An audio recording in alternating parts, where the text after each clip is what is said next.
Hello everyone and welcome back. This is Linda and I'm creating again today and hope that you'll find this project fun and something that you can do and add to your junk journals.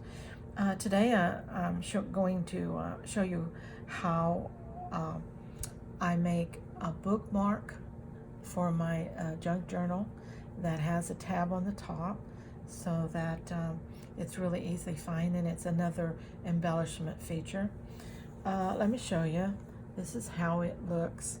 It has a tab on the top that's fabric and yarn, and it has a safety pin with little beads and fabric on it. So it makes a really nice little tab at the top. Very easy as a bookmark. You can see exactly where you're at in your book. When you open it up, it's quite a large sized bookmark, and it has 2 pockets. To make this is really simple. It's 2 inches wide, and on a 12 by 12 piece of double-sided cardstock for the durability, cut a 2-inch strip. Then off of that 2-inch strip, it'll be 2 inches by 12 inches. I cut off 4 inches. So then it's 2 inches by 8 inches. That 4-inch strip I cut in half, so then I have a 2 by 2. And those are what I use to attach for the pockets. Alright, again, my pockets are sewn onto the card. The decorative element is glued, and so is the tab, even though they're made of fabric. And the way I can do that is because what I use for my tabs are some of my bohemian trim that I make. You can see some of that in my Etsy shop if you want to go and get some inspiration. It's just made of different scraps of fabrics, and it's approximately 1.5 to 2 inches wide, depending on the overhang what I'm working with. And I'll cut a piece that I think is about right in length. As you can see, it's about like that. Okay, and I'll just go ahead and cut this. And this trim is so versatile. I make it up and I use it for so many things. As you can see, it's already made here. Now what I did with mine was I added a little bit of fibers. I added a little bit of fiber down it, and then a couple of yarns, just sewed that down to make it a little bit more interesting. Anything you've got will do. Again, you can adapt this project to using all paper. You can do everything I'm doing with all paper instead of fabric.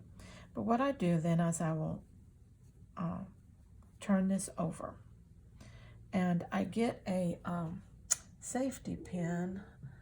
Okay, where are my safety pins?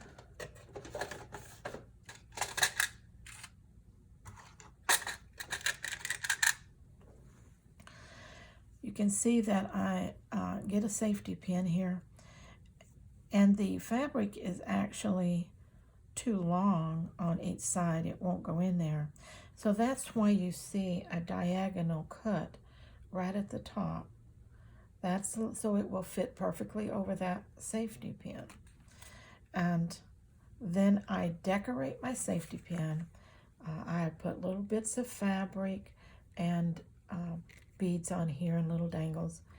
And that's all I've done. Just slide those on there. All right. When I got them on there, then I take my safety pin and I put it through my fabric like that. Now, I would have already cut this angled at the slits on the sides. And then I close it down, and all my dangles will be hanging off here. Then I take it to my machine, and I sew right along the edge of that safety pin, which gives me a closed tab. I don't know if you can see that, but that is a sewn deal. on the back side. Okay, so that completely secures that. Now on the inside, what I will do is, and I do this a lot before I bend it over and attach the safety pin. But if you've forgotten, you can simply put a piece of, I sew a piece of paper onto the back side of this, because it makes a perfect gluing medium. Okay, sometimes fabric doesn't glue as sturdily. It won't hold as well as you want it to when it's something that you're using all the time. So I will put that on there. And like I said, most of the time that will be sewn on there before I put the pin through it. All right. Once you've done that and it's ready to go, and it's got that paper on the inside, you can see that the pin is in there. It's been sewn at the top, like I said. Whoops. Without cutting this, I'm going to go ahead and cut this so you can see what a difference that does make. Okay, so slip that through. Now it fits onto that pin just really well. And another thing is these little pieces that you cut off can be just perfect for embellishing with the beads and things, the little pieces of fabric. They just look cute on there too. But anyway, put that on there, do your beads and everything, and then come and sew along the side like I said. And then when you get ready to glue, it will open up. You slide it on top of your bookmark and then glue it down. It's a very easy process. Everything works really well when you do it the right sequence. So you've got the tab made with the embellishment on top. It is glued on mine. Then when I'm making my decorations, if you've watched some of my other videos, you know that I first get a piece of paper that's a little smaller than the piece that I made for my pocket, that 2x2. I'll use that. I'll take it over to the machine and I'll layer up my fabrics and yarns, and I will sew it onto this background piece of cardstock or paper. And then I will bring it over, and that is what I glue down to the pocket. So the embellishment is glued down, okay?